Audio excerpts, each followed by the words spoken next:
নবুয়তের 11 বর্ষ তখন শুরু হয়ে গেছে। মদিনাবাসী আওস গোত্রের জনৈক সুয়াইদ ইবনে সামিত মক্কায় এলো। লোকটি তার স্বগোত্রে কামিল খিতাবে মশহুর ছিল। ঘটনাচক্রে হজরত মুহাম্মদ সাল্লাল্লাহু আলাইহি সাল্লামের সাথে তাঁর মুলাকাত হল।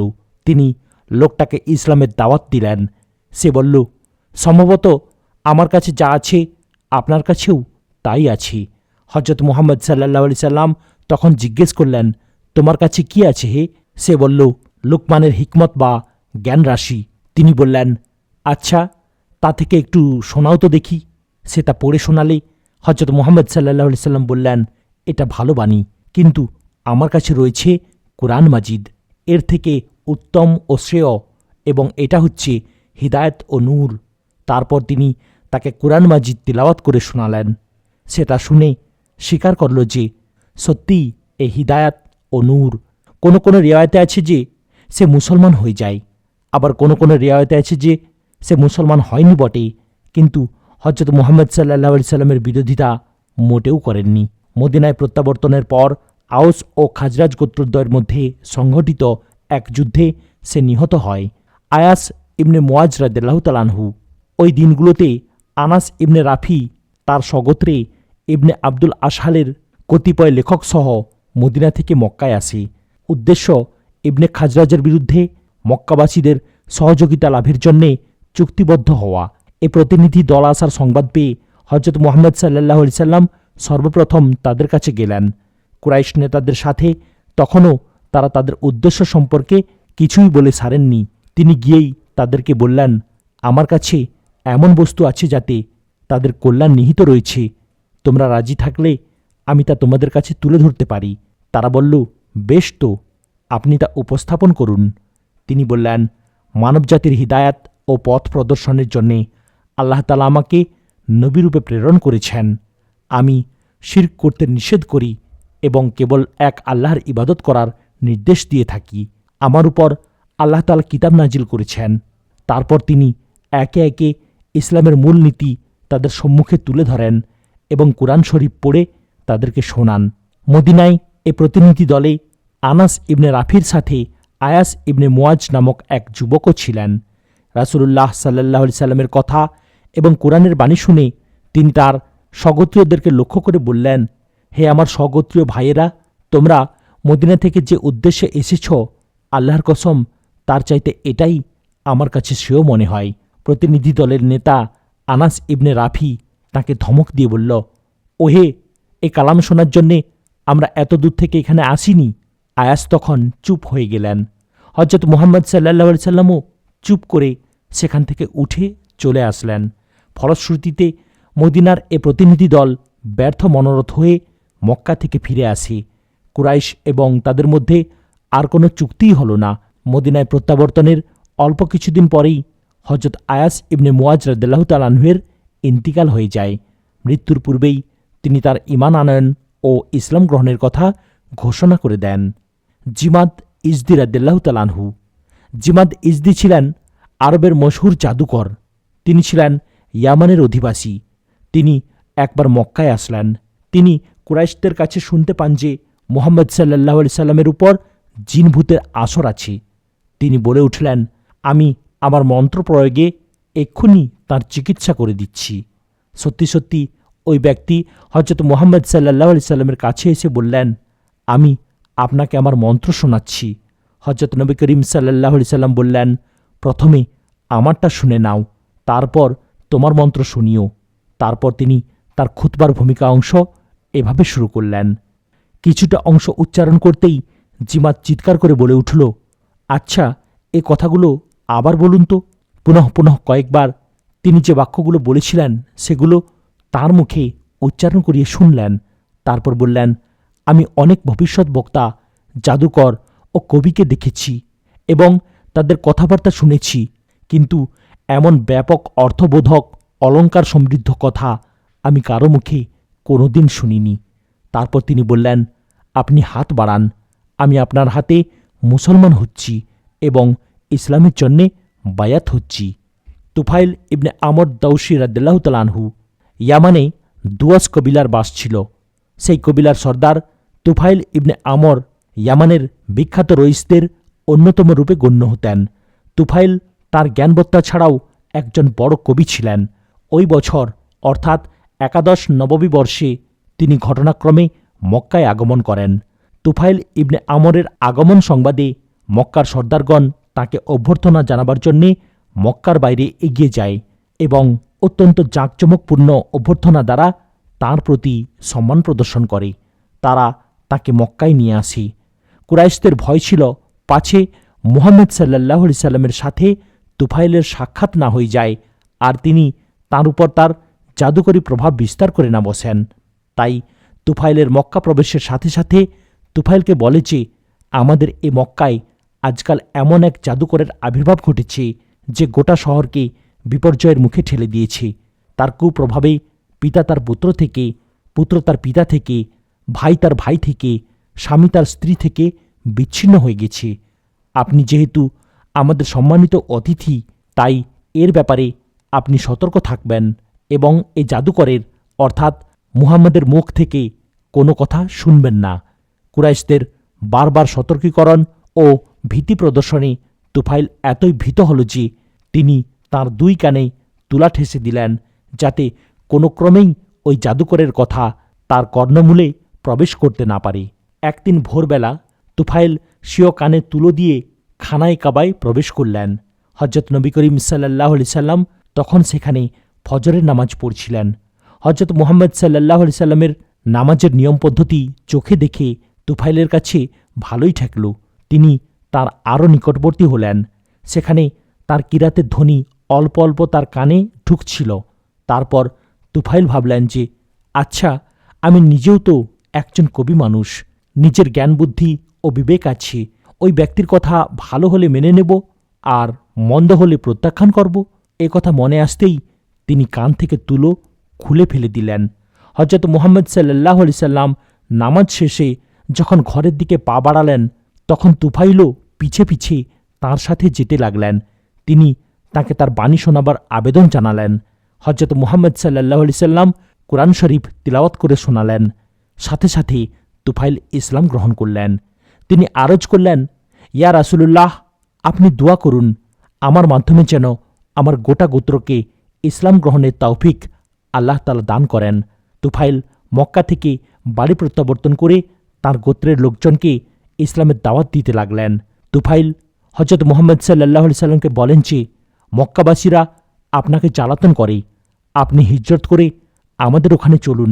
জবাবে হজরত মুহাম্মদ সাল্লাল্লাহু আলাইহি সাল্লাম বলেন, যখন আল্লাহ তাআলা আমাকে হিজরত করার আদেশ দিবেন তখনই আমি হিজরত করব। তিনি যেখানে হিজরত করার নির্দেশ দেবেন সেখানেই আমি হিজরত করব। হজরত আবুজার গিফারি রাদিয়াল্লাহু তাআলা আনহু। হজরত আবুজার রাদিয়াল্লাহু তাআলা আনহু ছিলেন গিফার গোত্রের লোক। তিনি মদিনার ইয়াসরিবের উপকণ্ঠে বসবাস করতেন। মদিনায় হজরত মুহাম্মদ সাল্লাল্লাহু আলাইহি সাল্লামের খবর সুইদ ইবনে সামিত ও আয়াস ইবনে মুয়াজের মাধ্যমে পৌঁছে এবং এরকম একটা উড়ো খবর হজরত আবুজারের কান পর্যন্তও পৌঁছে।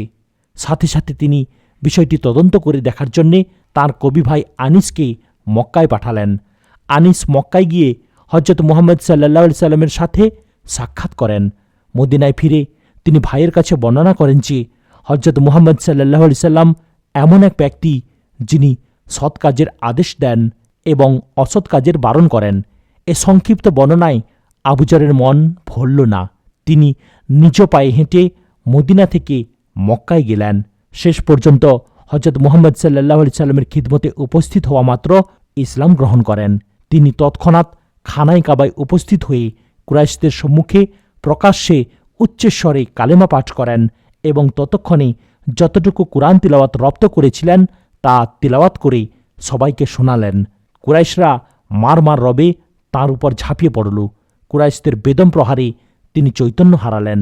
হজরত আব্বাস তখনও কুরাইশদের দলে ছিলেন। তিনি তখনও মুসলমান হননি।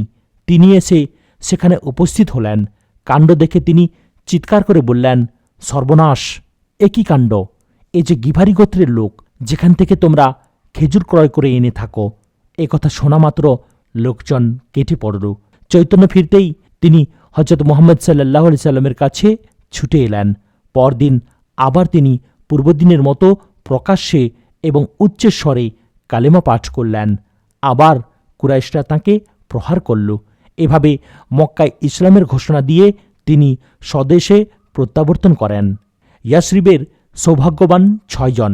মদিনার আওস ও খাজরাজ গোত্রদ্বয়ের মধ্যকার সেই বিখ্যাত লড়াই, যার প্রস্তুতি গ্রহণের নিমিত্ত বনি আশাল গোত্রের প্রতিনিধি দল মক্কায় এসেছিল, যা ইতিহাসে বোয়াস যুদ্ধ নামে খ্যাত এবং যাতে গোত্রদ্বয়ের বড় বড় সর্দাররা নিহত হয়েছিল, তখন তা শেষ হয়েছে।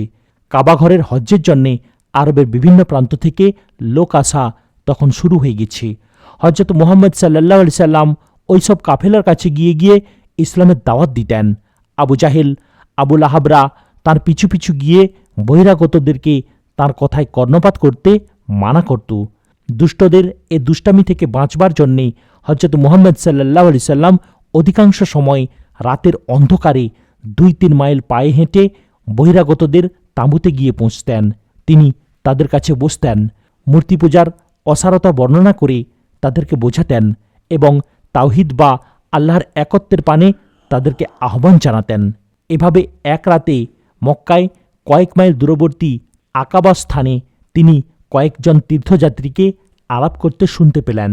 তিনি তাদের নিকটবর্তী হলেন, লক্ষ্য করলেন তারা 6 জন।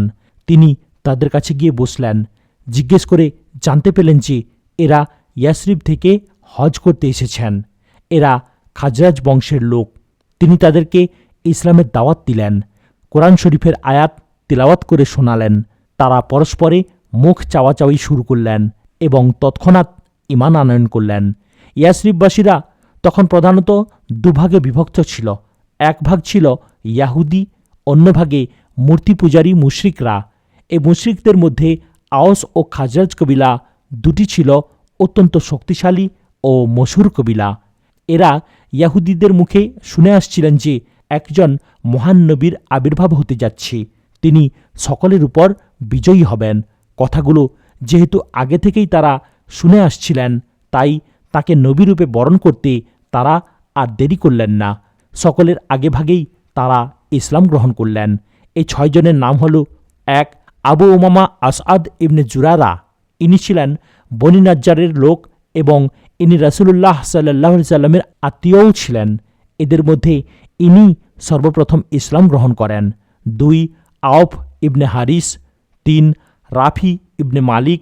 4, কুতবা ইবনে আমির। 5, জাবির ইবনে আবদুল্লাহ।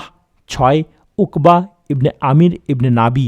হজরত মুহাম্মদ সাল্লাল্লাহু আলাইহি সাল্লাম উক্ত 6 জনের মধ্যে রাফি ইবনে মালিককে ওই পর্যন্ত নাজিলকৃত আয়াতসমূহের একটি লিখিত কপি প্রদান করলেন।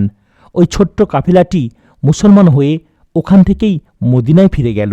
যাবার সময় তারা ওয়াদা করে যায় যে নিজেদের গোত্রে গিয়ে তারা ইসলাম প্রচার করবেন। সত্যি সত্যি মদিনায় ফিরেই তারা ইসলাম প্রচারের কাজ শুরু করে দিলেন। মদিনার অলিগলি ইসলামের আলোচনায় মুখর হয়ে উঠল। আকাবার প্রথম বায়াত। মক্কার নবুয়াতের 11 বর্ষ অতিবাহিত হল। 12তম বর্ষটিও দেখতে দেখতে এমনিভাবে কেটে গেল। কুরাইশদের বিরোধিতা ক্রমেই বৃদ্ধি পেতে লাগল। আশা নিরাশার দ্বন্দ্বের মধ্য দিয়ে হজরত মুহাম্মদ সাল্লাল্লাহু আলাইহি সাল্লামের বছরটি কেটে গেল। কেননা মদিনায় ওই 6 জন ভক্ত মুসলমানের কথা বারবার তার মানসপটে উঁকি দিচ্ছিল, যারা তার কাছে স্বদেশে ইসলামের তাবলীগের প্রতিশ্রুতি দিয়ে গিয়েছিলেন। সুদূর মদিনায় দীর্ঘ 1 বছর কালের মধ্যে সে প্রচার কাজের কী প্রতিক্রিয়া হল তা তিনি জানতেই পারলেন না। অবশেষে 12তম নববী বর্ষের শেষ মাসে অর্থাৎ জিলহাজ মাসে তিনি মিনার নিকটবর্তী উক্ত আকাবা নামক স্থানে গিয়ে ইয়াসরিব কাফেলার খোঁজ করতে লাগলেন। ঘটনাক্রমে একদিন সত্যি সত্যি তিনি তার সেই ভক্তদের দেখা পেলেন যারা গত বছর তাঁর হাতে বায়াত হয়ে গিয়েছিলেন। তাঁরাও হজরত মুহাম্মদ সাল্লাল্লাহু আলাইহি সাল্লামকে দেখতে পেলেন এবং সাগ্রহে তাঁর দিকে অগ্রসর হলেন। এবার তাঁরা সংখ্যায় ছিলেন 12 জন। গত বছরের সেই 6 জনের অতিরিক্তরা এবার নতুন এসেছেন। এরা আওস ও খাজরাজ উভয় গোত্রের লোক। ওই 12 জনের নাম হল: 1, আবু উমামা। 2, আওস ইবনে হারিস ইবনে রিফায়া। 3, রাফি ইবনে মালিক ইবনুল আজলান। 4, কুতবা ইবনে আমির ইবনে হাদবা। 5, উকবা ইবনে আমির। 6, মুয়াজ ইবনুল হারিস। 7 জাকওয়ান ইবনে কায়েস ইবনে খালিদ। 8 খালিদ ইবনে মুখাল্লাদ ইবনে জুরায়ক। 9 ইবাদা ইবনে সামিত ইবনে কায়েস। 10 আব্বাস ইবনে উবাদা ইবনে ফাজালা।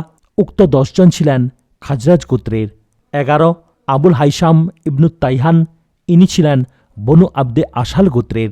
12 উইম ইবনে সাইদা। শেষোক্ত 2 জন আউস গোত্রভুক্ত ছিলেন। উক্ত 12 জন হজরত মুহাম্মদ সাল্লাল্লাহু আলাইহি সাল্লামের হাতে বায়াত হন। এটা যেন ছিল আকাবার প্রথম বায়াতের 6 জনের দাওয়াতের ফসল। স্বদেশে প্রত্যাবর্তনকালে এরা তাদের সাথে একজন কারি বা মুবাল্লিগ দেওয়ার জন্য রাসূলুল্লাহ সাল্লাল্লাহু আলাইহি সাল্লামের কাছে আবেদন জানালেন। তিনি হজরত মুসাব ইবনে উমাইর রাদিয়াল্লাহু তাআলা আনহুকে তাঁদের সঙ্গে পাঠিয়ে দিলেন।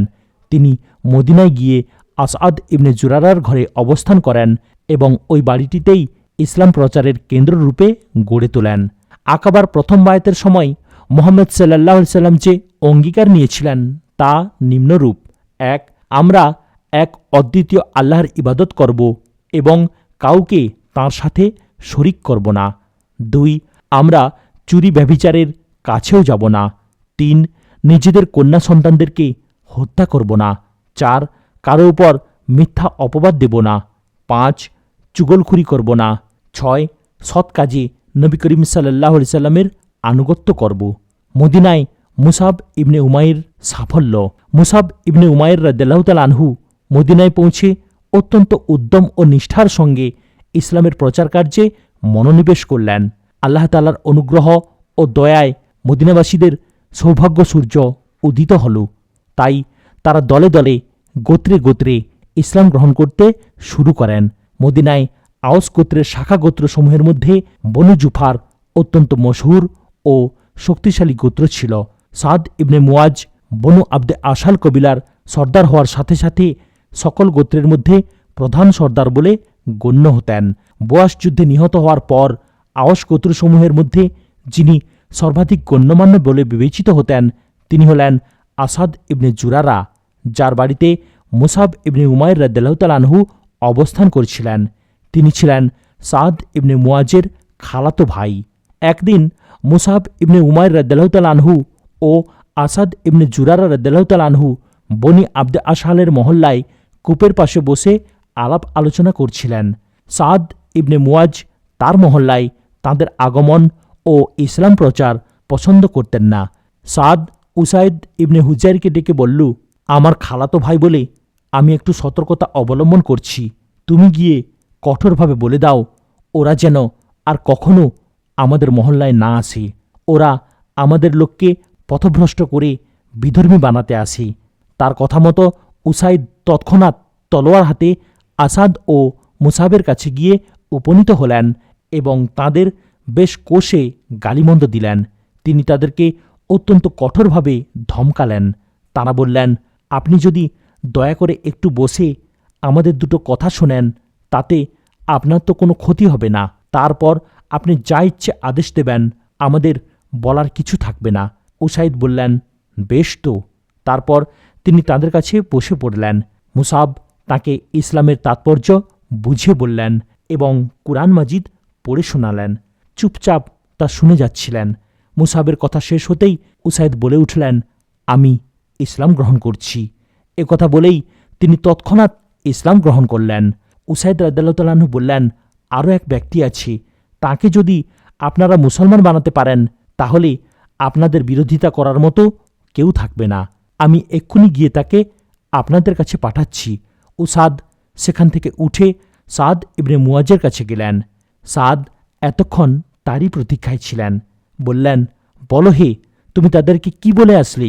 উসাইদ রাদিয়াল্লাহু তাআলা আনহু বললেন, তাঁরা অঙ্গীকার করেছেন যে তোমাদের মতের বিরুদ্ধে তাঁরা কিছুই করবেন না। কিন্তু সেখানে আরেকটি কাণ্ড ঘটে গেছে।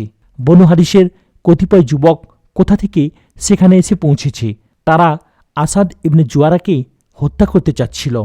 এ কথাটি শোনা মাত্র সাদ ইবনে মুয়াজ উঠে দাঁড়ালেন এবং তলোয়ার হাতে ওখানে গিয়ে উপনীত হলেন। তিনি গিয়ে দেখলেন আসাদ ও মুসাব অত্যন্ত শান্তশিষ্টভাবে নির্বিকারে সেখানে বসে আছেন। তা দেখে তার সন্দেহ হল, উসাইদ বুঝি আমাকে মিথ্যা কথা বলে ধোঁকা দিয়ে এদের কাছে পাঠিয়েছেন, যাতে আমিও তাদের কথা শুনি। সাথে সাথে তিনি দুজনকে গাল দিতে দিতে আসাদকে লক্ষ্য করে বললেন, আমি কেবল আত্মীয়তার খাতিরে চুপ করে আছি, নতুবা তোমার কি সাধ্য ছিল যে আমার মহল্লায় এসে লোকদেরকে পথভ্রষ্ট করবে? মুসাব বললেন, আপনি একটু শান্ত হয়ে বসুন, আমাদের দুটি কথা শুনুন। যদি শোনার মতো হয় শুনবেন, নতুবা শুনবেন না, প্রত্যাখ্যান করবেন। এ ব্যাপারে কেউ কি আপনাকে জোর করতে পারবে? সাদ তলোয়ারখানা রেখে দিয়ে বসে পড়লেন। মুসাব সাদকেও ঠিক তাই শোনালেন যা একটু আগে উজাইদকে শুনিয়েছিলেন। আল্লাহর কি মর্জি, সাদও তৎক্ষণাৎ ইসলাম গ্রহণ করলেন। কবিলায় ফিরে এসে তিনি সকলকে একত্রিত করে বললেন, তোমাদের আমার সম্পর্কে কি ধারণা? তারা সমস্বরে বলল, আপনি আমাদের সর্বজনমান্য সর্দার, আপনার নির্দেশ আমরা সর্বদা মেনে আসছি। এবার সাদ বললেন যে, যতক্ষণ পর্যন্ত তোমরা মুসলমান না হবে ততক্ষণ পর্যন্ত তোমাদের সাথে আমার কোনোই সম্পর্ক নেই। এ কথা শোনা মাত্র আব্দে আশাল গোত্রের সবাই একযোগে ইসলাম গ্রহণ করল। অনুরূপভাবে মদিনায় অন্যান্য গোত্রেও ইসলামের প্রচার প্রসার ঘটতে লাগল। এটা ছিল নবুয়তের 13 বছর। এদিকে মুসাব ইবনে উমাইর রাদিয়াল্লাহু তাআলা আনহু একের পর এক সাফল্য অর্জন করে চলেছিলেন। ওদিকে মক্কায় মুসলমানদের প্রতি কুরাইশদের অত্যাচার সকল সীমা ছাড়িয়ে অসহনীয় হয়ে উঠছিল। 13তম নববী সালের জিলহজ মাসে হজরত মুসাব ইবনে উমাইর রাদিয়াল্লাহু তাআলা আনহু মদিনার 72 জন মুসলিম নরনারীর একটি কাফেলা নিয়ে মক্কার উদ্দেশ্যে রওনা হলেন। মদিনার নবদীক্ষিত মুসলিমগণ এই কাফেলাকে এজন্য প্রেরণ করে যে তারা প্রিয় নবী সাল্লাল্লাহু আলাইহি সাল্লামের সাথে সাক্ষাৎ করে তাকে মদিনায় তশরিফ আনার জন্য মদিনাবাসীদের পক্ষ থেকে দরখাস্ত করবে। আকাবার দ্বিতীয় বায়াত। হজরত মুহাম্মদ সাল্লাল্লাহু আলাইহি সাল্লাম এই কাফেলার আগমন সংবাদ আগেই পেয়ে গিয়েছিলেন। রাতের বেলায় তিনি ঘর থেকে বেরিয়েছেন। এমন সময় চাচা আব্বাসের সাথে দেখা।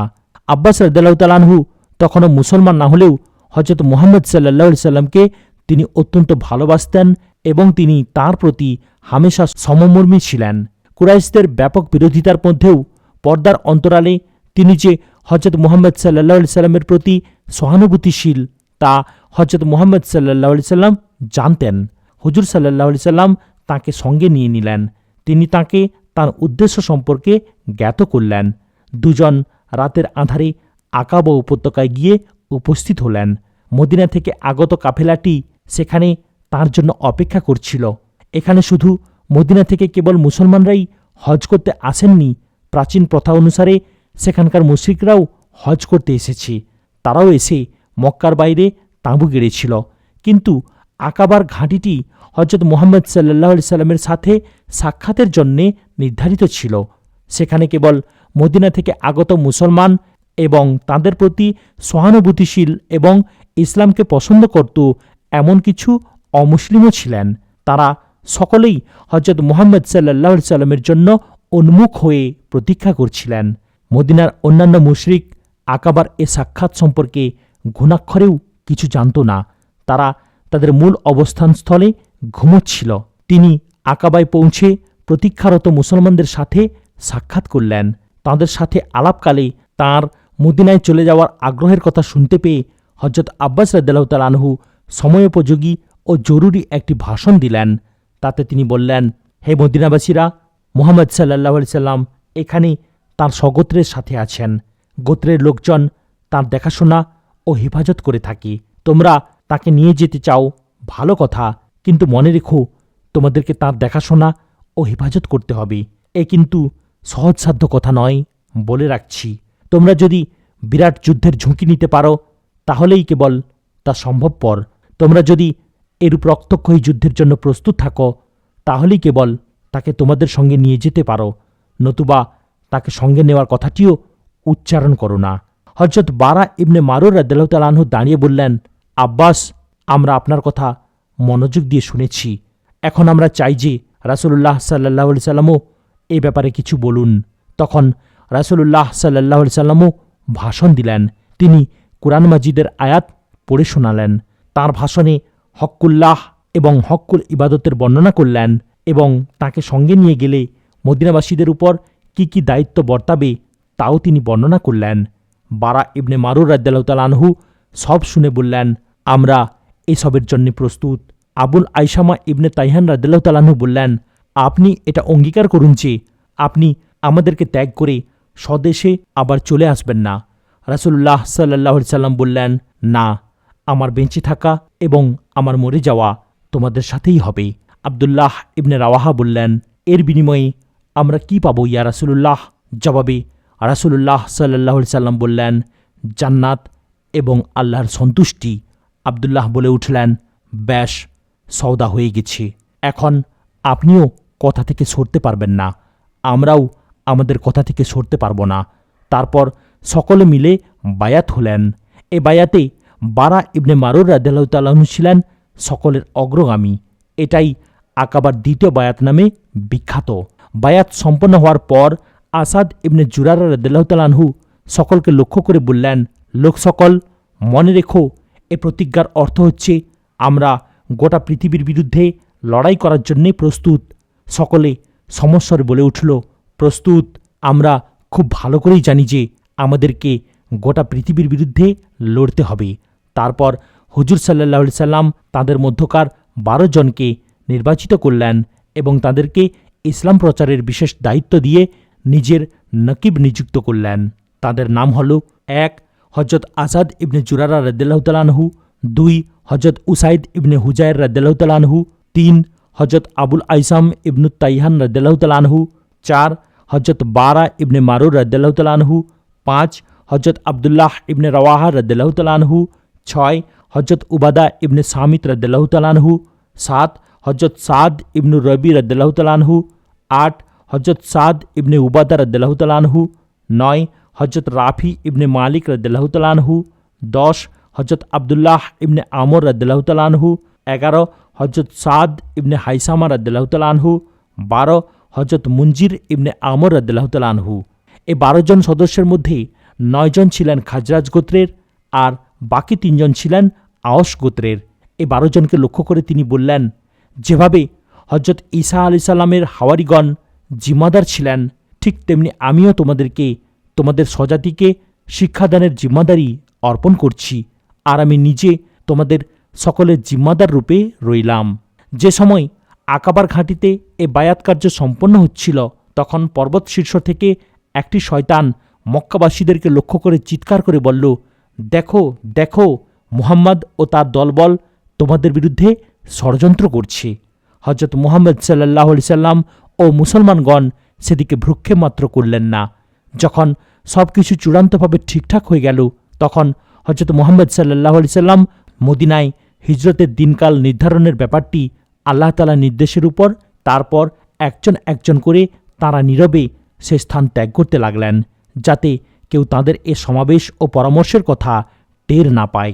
হযরত মুহাম্মদ সাল্লাল্লাহু আলাইহি সাল্লাম এবং হযরত আব্বাস রাদিয়াল্লাহু তাআলা আনহুও মক্কায় ফিরে আসলেন, কিন্তু ভোর না হতেই দেখা গেল যে রাতের এই পরামর্শের কথা কুরাইশদের কাছে জানাজানি হয়ে গেছে।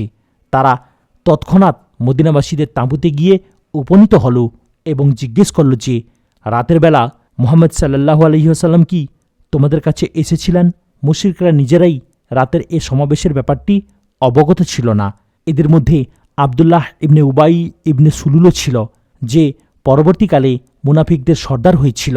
সে সবিনয় বলল, মদিনাবাসীরা এমন একটা গুরুত্বপূর্ণ সিদ্ধান্ত গ্রহণ করবে আর আমি তা ঘুণাক্ষরেও টের পাব না, এমনটি তো হতে পারে না। কুরাইশরা তাতে সন্দেহমুক্ত হল এবং সেখান থেকে ফিরে এলো। মদিনাবাসীরা তখনই রওনা হয়ে গেল। কুরাইশরা মক্কায় ফিরে এসে বিশ্বস্ত সূত্রে পুনরায় রাতের সলা পরামর্শের কথা জানতে পারল। তারা পুনরায় সশস্ত্র হয়ে আকাবায় এসে পৌঁছল, কিন্তু তখন মদিনার কাফেলা সেখান থেকে চলে গিয়েছে। কেবল হযরত সাদ ইবনে উবাদা রাদিয়াল্লাহু তাআলা আনহু এবং হযরত মুনজির ইবনে আমর রাদিয়াল্লাহু তাআলা আনহু কোনো প্রয়োজনে সেখানে থেকে গিয়েছিলেন। হযরত মুনজির রাদিয়াল্লাহু তাআলা আনহু কুরাইশদেরকে দেখেই স্থান ত্যাগ করলেন, ফলে তারা তার নাগাল পেল না। কিন্তু হযরত সাদ ইবনে উবাদা রাদিয়াল্লাহু তাআলা আনহু তাদের হাতে বন্দী হয়ে গেলেন। কুরাইশরা তাকে প্রহার করতে করতে মক্কায় নিয়ে এলো। হযরত সাদ ইবনে উবাদা রাদিয়াল্লাহু তাআলা আনহু এ সম্পর্কে বলেন যে, মক্কাবাসীরা যখন আমাকে প্রহার করছিল, তখন লাল ও সাদা পোশাকধারী এক ব্যক্তিকে আমি আমার দিকে এগিয়ে আসতে দেখতে পেলাম। আমি মনে মনে ভাবলাম, এই লোকটির কাছে হয়তো আমি সদয় ব্যবহার পাব, কিন্তু সে কাছে আসতেই আমাকে সজোরে একটা চপেটাঘাত করল। তখনই আমার স্থির বিশ্বাস জন্মালো যে এদের মধ্যে কোনো ভালো লোক নেই, যার কাছে মানবতা বা বিবেকপূর্ণ ব্যবহার আশা করা যেতে পারে। এমন সময় আর এক ব্যক্তি এসে বলল, কি হে, কুরাইশদের মধ্যে তোমার কোনো পরিচিত লোকজন নেই?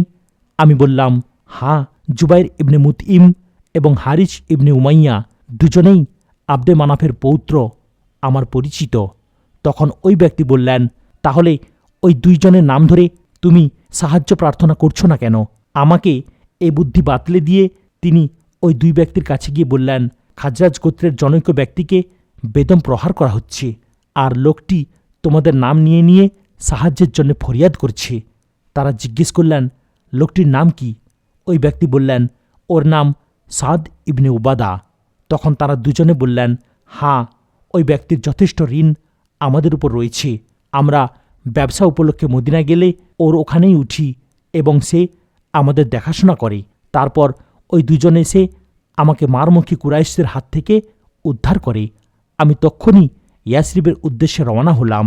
এখানে উল্লেখ্য যে আকাবার দ্বিতীয় বায়াতের বহু পূর্বেই আল্লাহ তাআলার তরফ থেকে প্রিয় নবী সাল্লাল্লাহু আলাইহি সাল্লামকে হিজরত করতে হতে পারে তা জানিয়ে দেওয়া হয়েছিল। এমনকি স্বপ্নে তিনি খেজুর গাছের সারি ঘেরা এক জায়গায় হিজরত করছেন দেখতে পান। পরে তিনি নিশ্চিত হন যে সেই জনপদ হচ্ছে ইয়াসরিব অর্থাৎ মদিনা। আজ এখানে সমাপ্ত করলাম। ভিডিওর পরবর্তী অংশ শোনার জন্য চ্যানেলটিকে সাবস্ক্রাইব করুন, লাইক, কমেন্ট এবং শেয়ার করতেও ভুলবেন না। আসসালামু আলাইকুম ওয়া রাহমাতুল্লাহি ওয়া বারাকাতুহু।